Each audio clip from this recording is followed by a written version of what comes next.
Okay, today we're doing part 2 about Xanthan for Pesach.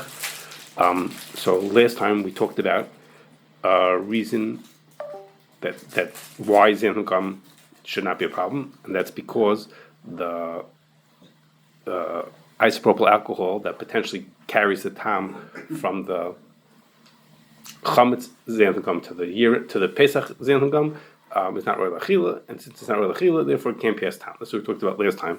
Basically, there's no tam transferring. It can't possibly transfer because it's not possible roy l'achila. And then we talked about together with that is that no, maybe that's not true. Maybe there is reason to think that it could pass tam anyhow. Okay, that was last time's discussion, and we're going to continue from there now, which is, let's say there is that all of that is wrong. In other words, it's wrong. It can pass tam, and that tzad leheter is not true. Again, that was what considered by the hashgacha the main reason to say it's mutter. But let's say it's not true. Today we're going to talk about other reasons why it might be okay anyhow. It might still be mutter. That's because even if we say that the isopropyl alcohol is carrying tam, it has to give that tam back to the Pesach Xanthan. And is it possible that it's giving that tam back? So let's say it absorbed tam and it could transfer tam, and all that's in theory that it could do that. But is it actually gonna pass tam back to the Pesach one? Why is that? What's the issue? Is that tam transfers usually with heat? Okay, and over here there's no heat because the time when you put the Xanthan back in, when you put the isopropyl into the Xanthan to precipitate it, to get it to fall out of the solution, there's no heat at that point. I shouldn't say there's no heat. It's not that's led this way at that point. So if there's no heat, so let it be that the isopropyl has tam in it that it can carry. Let's say that it has that. Okay, let's accept that from last time. But how will give the tam back? The tam, there's no heat over there. Tam can transfer. So you say, wait a second. Okay, it's true that there's no heat, but we're mixing these liquids together. So I mean, tam is like this magical thing that tam transfers from one food to another food. If I put my potato next to a piece of meat, it gets fleischigs. All kinds of things like magical things that are happening about tam transferring. But if I mix two liquids together, then of course they taste like each other. And of course, if I mix his tea with my seltzer, of course they're going to taste like each other. So how could we not think that tam transfers between things like that? So that's a reason. When you look at it, as you say, of course, this tam is transferring between them. Okay, but on the other hand, I told you last time that the reason why isopropyl alcohol is being used over here is because specifically for the reason is that it does not mix with Xanthan gum. Xanthan gum does not interact with it. It doesn't dilute in it, and they actually separate from each other. That's the whole point of putting the isopropyl in, is to chase away the Xanthan gum. That's the whole reason why it's being put in. Not only is that true that they don't mix with each other, that they're not connecting with each other. It's as if it's sort of like putting oil and water into the same thing. They won't mix with each other. Not only will they not mix with each other, but after they get the Xanthan come out, they warm it a little bit. Not yatzaleh this way. They warm it a little bit and to evaporate off all the rest of any traces of isopropyl that are left in, because legally they're not supposed to have any. Okay, legally the legal limit is 750 parts per million. That's more than Bitul in 1,000. The legally is not supposed to be in there. Of course, they don't want any to be in there. So by nature, none should be in there. In practice, they take extra steps to make sure nothing is in there. So you're worried about tam mixing because the two liquids are mixing with each other? No, they're not, because they will not mix with each other, and they'll completely separate from each other. Okay, so what's the din when you have such a funny situation like that? We take two things, we mix them together, but then we know that by the end of the day, they're completely separated from each other. They mix together, but then they separated from each other. What's the din of that? Okay, so the Gemara talks about that. Okay, the Gemara says, the machlokes in the Gemara about a thing called Efshar. If you put things together and then you separate them from each other, what's the din about those things? And we paskin, it's in Kovush, we paskin, Efshar is issur. If we put issur together and then we separate them from each other, then the din is that the what was originally heter stays issur. The fact that we mix it together and we separated them doesn't help us, and Efshar the thing stays issur. So that back to our case over here. So that should mean is that the Xanthan gum, we mixed into it the chametz into it, then we separated it out, and we should say Efshar should be issur. That should be, then we should say that.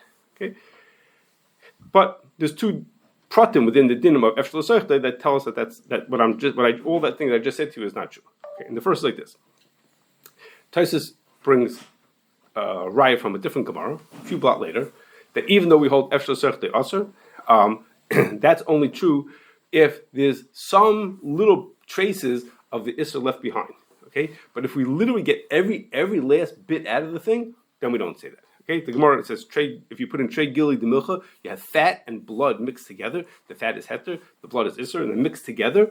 But if you do it in this special way, which we don't know how to do anymore, this special kind of salt, and you put it in a certain way, it gets them to separate completely. And when they separate completely, then in that case, even you hold Efshar l'soichtei issur, that case is mutter because you literally got every last bit out. Okay, you get every little bit. Efshar l'soichtei is only issur because you left little bits left. They're bottled. Little bits are left, of course, were bottled, but you left tiny bits left. That's what Efshar l'soichtei. That's the machlokes. Efshar l'soichtei is mutter issur. But if you actually get completely zero, nothing left, trei gili de milcha, then it's going to be mutter, and everyone's going to agree that Efshar l'soichtei is mutter. Okay, so our case. Okay, I don't know what that technology is of trei gili de milcha. I don't know what that is, but it's hard to believe that it's more effective than what we are. When you say nothing, when you have parts per million left, that's what Taisus means when he says nothing left, 0, 0. There's no Efshar l'soichtei. What our case is better, is at least as good as that. That's the first thing. The second is, so anytime you do a chemical separation and you can test it, there's no parts left, it would qualify for Efshar l'soichtei mutter. Seemingly, if you do what again, the Gemara says trei gili de milcha. I have no idea what it is. But you put fat and blood together, and then you did some piece of salt into there. So whatever it works, I'm sure it works fine. But I can't imagine it's better than what we have, parts per million. So anytime you test something and there's no bleed detected, and when the whole issur was Efshar l'soichtei, that's what I would think so. The second is you don't have to like that. The second is it's okay. The second one is more, I'll say, mainstream. The second is that Shulchan Aruch says that there's no din Efshar l'soichtei by mixtures of lach balach. Okay, the din of Efshar l'soichtei doesn't apply to the mixtures of lach balach. And the Achronim say, well, why not? What's the difference if it's lach balach or not? They say the difference is that when you mix liquids together, there's no transfer of tam from one to the other. When you mix, when food get cooked together, tam transfers. When you mix liquids together, tam doesn't transfer. It's just that physically it's impossible to separate them because every time you take a drink, if I took my drink, again, my seltzer with his tea, every time I get a drink, I'm going to get some of the issur and some of the heter mixed together, so I'm stuck. I can't drink it for the practical reason that I'm going to get some issur every time I have some heter. But if I separate them from each other, they never mixed that there was an issur, now we have to say Efshar l'soichtei, we pull the issur out, does the heter stay issur or not? No, the heter never became issur. It just was so close to the issur, there was no practical way to get the heter without the issur. But if I find a way to do it, then wonderful, no problem. So the Shulchan Aruch says there's no din of Efshar l'soichtei by lach balach, so which is our case. Okay, we're talking about lach balach. We're talking about liquids over here being poured into it. So we say no Efshar l'soichtei by lach balach, and so we're good for that reason. Okay, so where we stand now is that even if the blia came in from there was blia in the isopropyl alcohol, like we spoke last time, we assume that there is. Even so, and that blia could the liquids are mixing with each other. The Xanthan gum we have left over would be mutter. What temperature do they evaporate the last vestiges of the isopropyl alcohol from the Xanthan gum? So they heat it up and not the etzolus.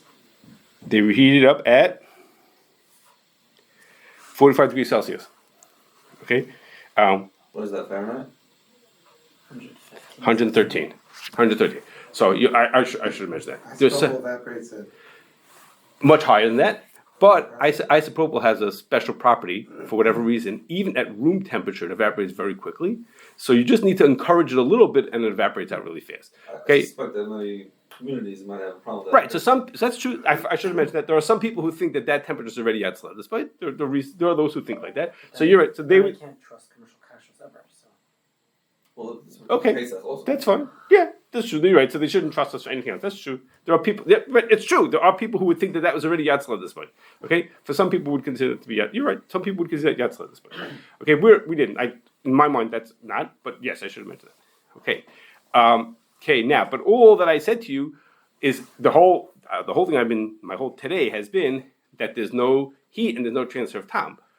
But what about Kovush? Okay, what about tam transferring through Kovush? So usually Kovush really takes 24 hours. Of course, it's not there for 24 hours, just for a few minutes that they're mixed together. Okay, so there's no 24-hour Kovush. But the din is, as you know, there's things that have Kovush faster than 24 hours. Okay, things that happen faster than 24 hours. The question is, does this qualify or doesn't qualify? Okay, so what's the din? So the Shulchan Aruch says if you have tzir, a salty brine, that makes Kovush in this shear called Kadesh Yamal Eshri Hasiach, whatever that means. Let's say between 6 and 18 minutes. Okay, so Machronim say between 6 and 18 minutes. Okay, so there's a quick Kovush. This would qualify. This would, if this was tzir, it would qualify for that. But then the Mechaber says not only is it for tzir, it's also for Davar Charav. And the Shach says no, it's not for Davar Charav. Machlokes Mechaber and the Shach, whether it is. The Mishabura, the Magen Avram says to be machmer in certain cases, and the Mishabura says, which is what we would follow. The Mishabura says is that no, you don't have to be choishish for the shita. You go like the Shach that says there's no fast Kovush. The only fast Kovush is for tzir, not for Davar Charav. So most of us, we would assume that there's no fast Kovush because it's a Davar Charav. Let me mention. I'm sorry, I should mention this. The isopropyl alcohol is a Davar Charav. The Ramah says that if something is less than 50% Charav, it's not Charav, but that's just a general guideline. Of course, if we put, I don't know, even though the fake tshuva thinks he knows, I don't know how much isopropyl alcohol is actually in the thing. It's not relevant because even at small percentages, think about it. Think about it. A vodka that we talked about last time. Vodka is Davar Charav. Okay, vodka is only 40% alcohol. Okay, so it doesn't have to be even the Ramaz is just a general guideline that under 50% is usually not Charav anymore. But of course, we imagine this stuff is Charav as much as in there. So we would say, so what? It's Charav. Doesn't make a difference. Kovush doesn't happen so quickly. And others don't buy that, and they say no. Even the choishish, like the Magen Avram, like the Mechaber, that at least in certain cases Charav happens a quick Kovush. So this is a Nikud Samachokis. They said this, and therefore there's a fast Kovush, and therefore everything that I just told you for the past 12 minutes is not relevant, okay? Because there's a fast Kovush. Once there's a blia, then we can't say this Efshar and get all the blias out and this and that. It's not relevant to that because there's a plain old blia in it, okay?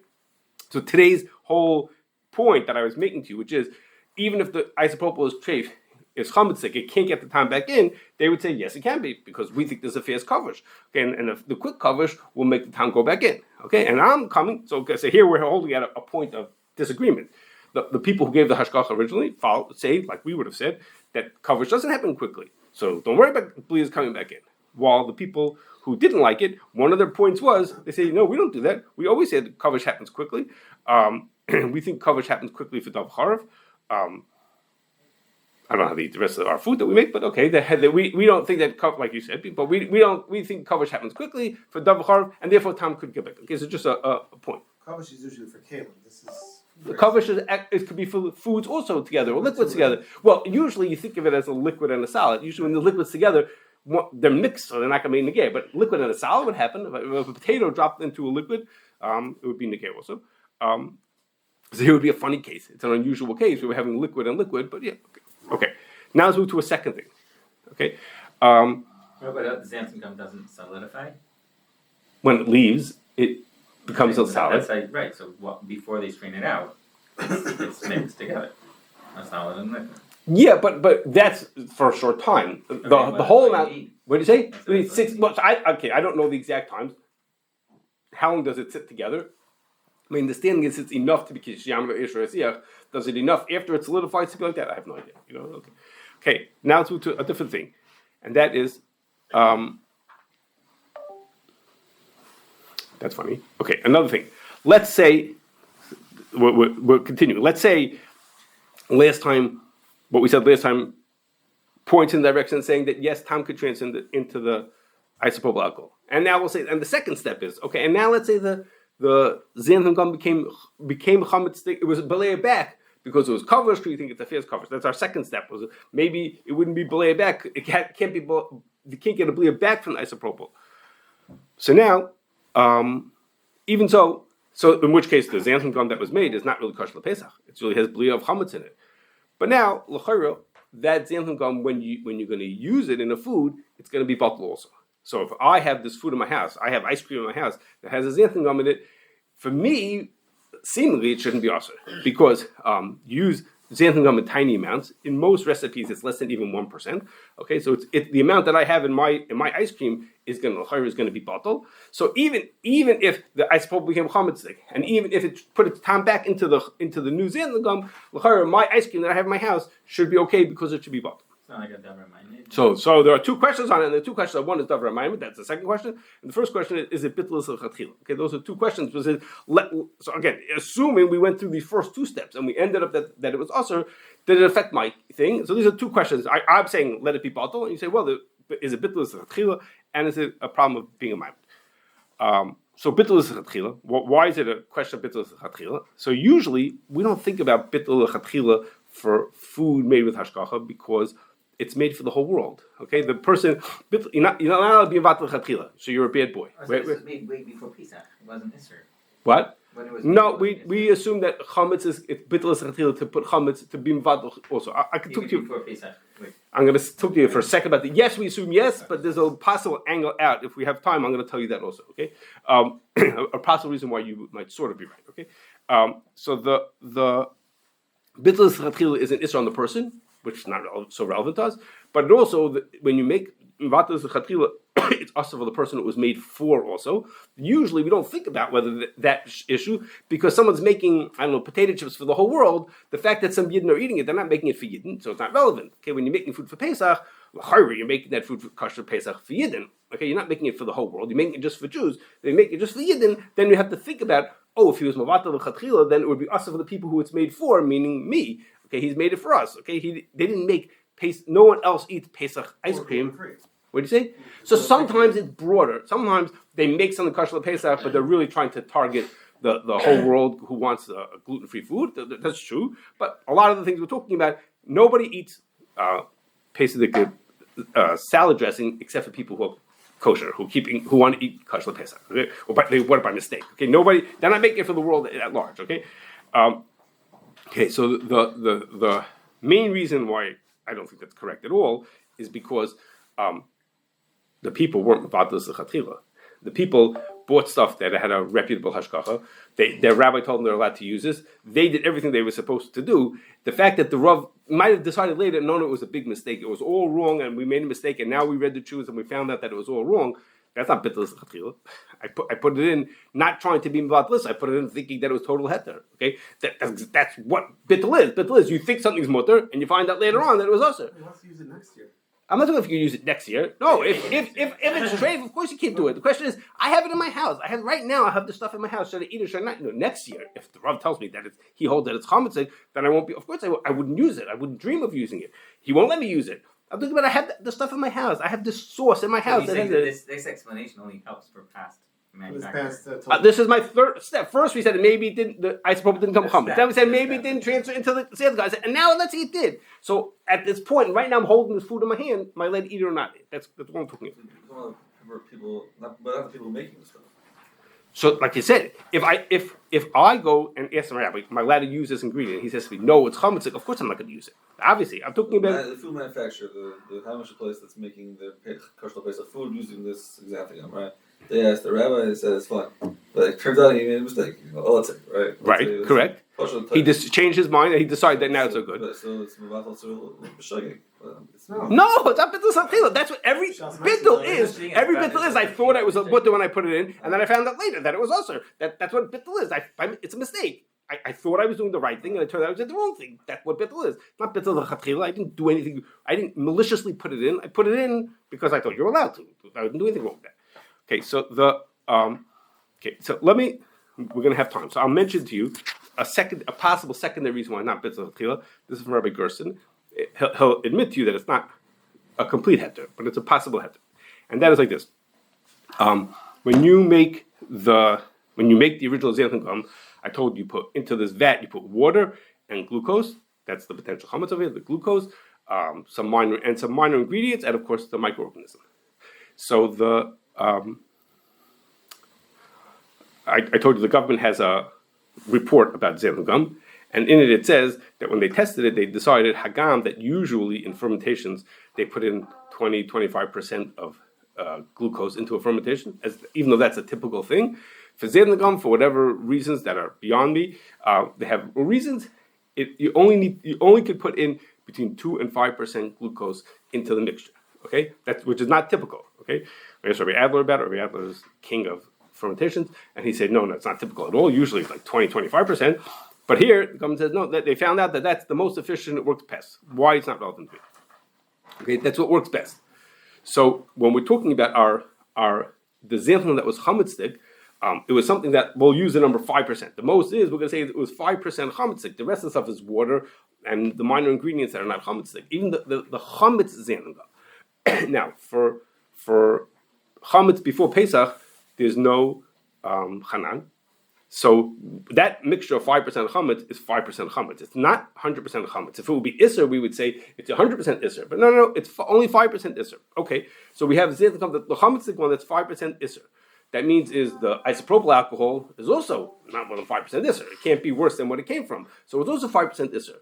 Now when the isopropyl goes time back into the Pesach Xanthan gum, it's also only 5%. Okay, it's also only 5%. That means is what I'm holding in my hand is only 5% issur. Now just pause for a second, think about the math for a second. Okay, it's true. You keep pausing and it keeps cutting out. I know. You do know. Okay. Took to the IT department. That's what it is. It's an IT issue. Wanna plug But in? we're worried about your. I am plugged your in. notes. Like, is it missing your note? You got a note taking. Okay. Yeah. I'm plugged in. Fine. Okay, we just want to make sure you do. Okay. I know. I see it. I am plugged in. This is a plug. This is, unless someone pulled it out. This is a plug. So it's 5%. Now, one of the people who wrote about this said, before we get to Rabbi Gerson's main point, we're just setting it up for this. He said no, because you use the isopropyl lots and lots of times over the years, so it keeps absorbing more and more chametz, and so over the years it's absorbed more. It's not just 5%; it's absorbed so much more over the whole year. You did it a zillion times, so it's absorbed much more than 5%, and I don't think that mathematically makes any sense. The marshal I gave from someone the other day was, what happens if we would forget about time transferring? Let's say you would have poured actual xanthan gum into the isopropyl, pour the actual stuff into there. What would you get? You keep getting 5%. The more you put in, it's going to still be 5%. You can't get more than 5%. You It's can't. not absorbing. It's absorbing the whole thing. The whole thing is 95% heter, 5% chametz. So you keep putting in 95% heter, 5% chametz. The more you mix in, it'll still be 5%. It can't get more than 5%. Okay, no matter how many times you do it, it's not going to get more than 5%. Okay, 5% and 5% and 5%. It's not doesn't add up because you keep putting in more heter with it. Okay, and there's no such thing as that only the issur passed by, but the heter didn't pass by. There's no such thing. It passes as a group. So what came from here transferred into here is 5%. Okay. So we were holding at is. I hope you followed me. I think I'm right. Anyway, so we were holding at is. So here we're getting to our point. What we're holding at is we have xanthan gum in my hand. That's 5% chametz. The Pesach one. Okay, if everything went wrong, what I have is 5% chametz and 95% heter. Okay, so the Taz says on Pesach, so before Pesach, if you have, forget about Pesach, if you have issur and it's 5% issur, it's not Bitul b'shishim. You're not allowed to add in more heter to make it be Bitul b'shishim. You're not allowed to do that. Part of Bitul is lechatchila.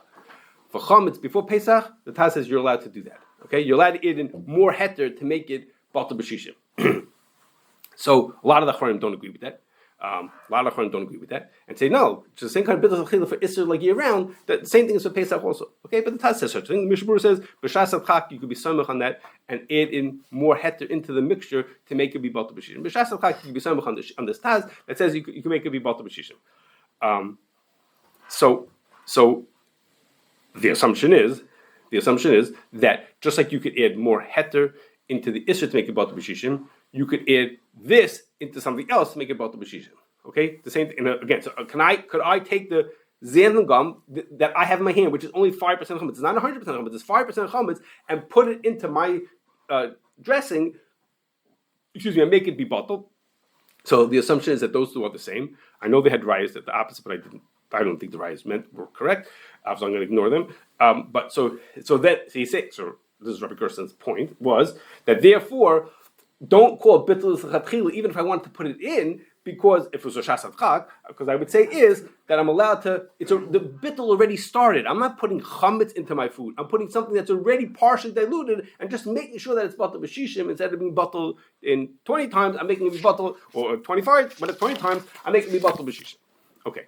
Then the other point that Yochanan mentioned, which is the other reason to think that Bitul might not work over here, is because maybe it's Davar hama'amid.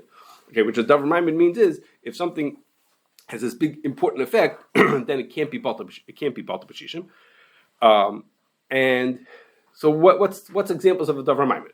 Davar hama'amid is if I take rennet and I make cheese out of it. I take yeast and I make whiskey out of it. I make ferment, juice it to wine out of it. Or I take corn and I put enzyme into it that turns the corn into corn syrup. Okay, so I've done something like dramatic, significant to the food, and those make it that's considered Davar hama'amid. It can't be batal. Okay, within that there's another prat, and that is this is Rabbi Shachter's way of saying it. He says that an emulsifier, which helps things mix together. Okay, if I have oil and water, I want to make them mix together. That's considered Davar hama'amid also. It took things that would have been separate, that are separate, and it gets them to mix together. That's a dramatic enough change that that's considered Davar hama'amid also.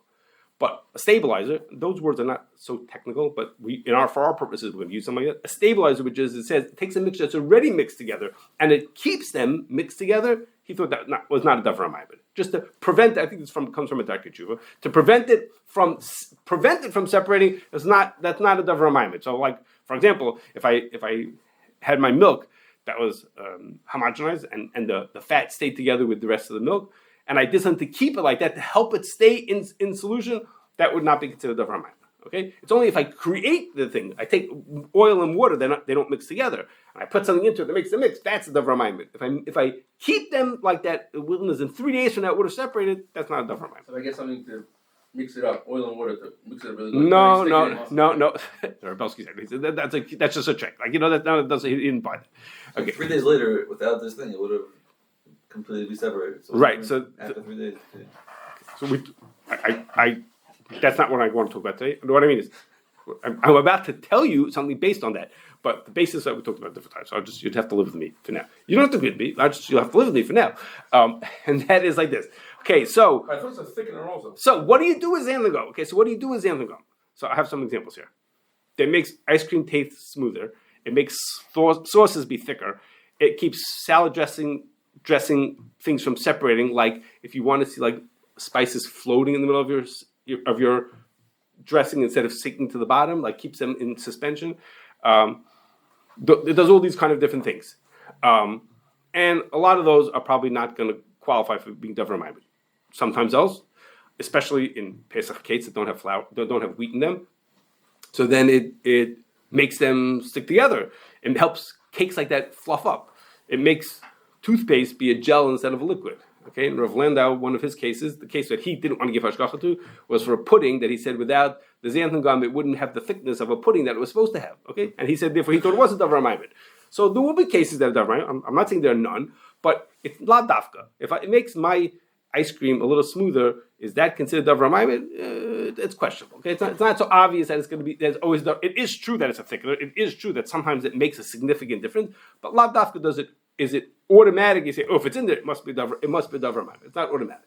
But the more serious reason why it's not issue of Davar hama'amid is because Davar hama'amid is only. If like most of these things that are not batal because they're so chashuv, etc., is only if it's machmas atzmai, if it's only inherently issur. Okay, this Xanthan gum is not inherently issur. Remember, they made it. The glucose they made it from was not chametz. It's only issur because it has a bli of chametz. Okay, so the assumption is from all dinim we always say that Davar hama'amid is not batal is only if it's inherently not issur. The word the Rambam says it has to be issur ba'atzmai. Okay, it has to really be inherently issur. If it just has a bli, that's not enough. You could say either because an issur yochel issur, or because that doesn't affect it, but it doesn't have to be. Now, Rav Lendo says, he says, but there's a Magen Avram who sounds like he thinks not like that for Pesach. At least for Pesach, I think it's not like that. So he says he thinks you should be machmir for this Magen Avram. It's true. There's such a thing. There's such a Magen Avram that sounds like he says like that. But the Mishnah Berurah says not to be Kosher. There's other readings in the Magen Avram. I just read yesterday, not at all in this context, someone who said is, the fact that you have a diak and an achron says like this, but everyone else thinks not like that, so we'll just go with what we assume rather than this little diak. But anyway, again, so the Davar and Rav Landa both said, no, you should be Kosher to the Magen Avram for Pesach, so that's it. And then Kor Chaim also. It's a question. That's what Makar Chaim means. Maybe it's a question. What to read into this? What is the Magen Avram trying to say when he says this thing? There are other ways to read it. So again, I told you the Mishpur. Everybody else goes like the Mishpur says that. No, it's not true. Of course, It's only been the Yemen anyway. we're on our third. Yes, we're on our third one. Right. We had two It's reasons not why. really matzah l'chatchila to use it. So why are they so fire against trying to get no? Shouldn't even be the Yemen. It's gonna be us too. Why are you surprised by that? They're trying to say is we think you're not allowed to use it, and you people have it in your house. You're not allowed to use it. Even it's us for you, but yeah, but so kacha. Anyhow, so that was our third reason. So now that we've mentioned, so we had three things. We said three main things here. One was last time was maybe the isopropyl does become chametz. Second is maybe the isopropyl is chametz, but the xanthan gum doesn't absorb tam back from it. The Pesach one doesn't absorb tam. And then we said even if both of those things are wrong, it would be Bitul in the food that I have, the ice cream that I have in my house. Okay, so now just one last thought, just a thought, and that is, let's say all this is true. Okay, and it's reasons to be makel, three different reasons why to be makel. The question was whether it was right to give hashkacha to that. Okay, it's a completely different question, which is, let's say it's all true. Is it right to say I'm giving hashkacha when even though I know there's blias potentially passing back and forth, but I thought it was nice to have mafkam. Efshar mutter in this case. It was going to be Bitul. Is it right for us to do that? Do people expect us to be better than that? How's the difference between Bitrix and the 10% steam? So it's a fair question. It's a fair question. There, the thing that I'm concerned is a step removed from me, meaning it's blias through a kli on the other side of a kli, tam transferring through. So it's not as bad. It's not as the same. The same right in mixed in here. I'm putting the isopropyl into my food. It's a little bit worse. You could question that also. It's fair to question that also. I'm not saying you can't question that.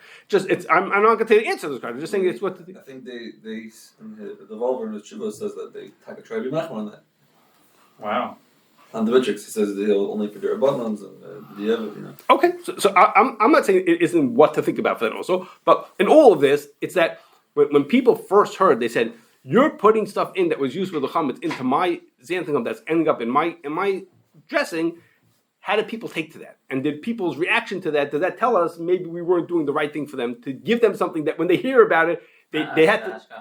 The hashkacha, does the hashkacha have the right to do that? If someone hears that the steam system in the factory has bitrix, would that have struck them the same way as this when they said you mean is that I'm making Pesach and my source that you gave me, you actually put chametz stick stuff. The stuff that was with the chametz yesterday was my stuff. So how did that strike people? Maybe we're not changing telling next year. I mean, is it changing next year? So I should turn off the record. They say the people who gave the hashkacha said they're behind it. They think it's a good idea. They're willing to do it.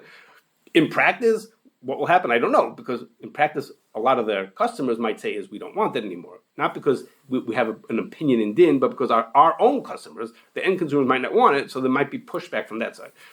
What is the big difficulty in using new isopropyl? I have no idea. I'm assuming it's a money thing. I'm assuming, but I have no idea. cost money. No. So that means that they need new isopropyl anyway. That's where customer demand. If enough people say they want the other way, they'll say, well, if you want that, it's going to cost you an extra $1, and people, well, then we're willing to pay for that. Then that's how these things happen.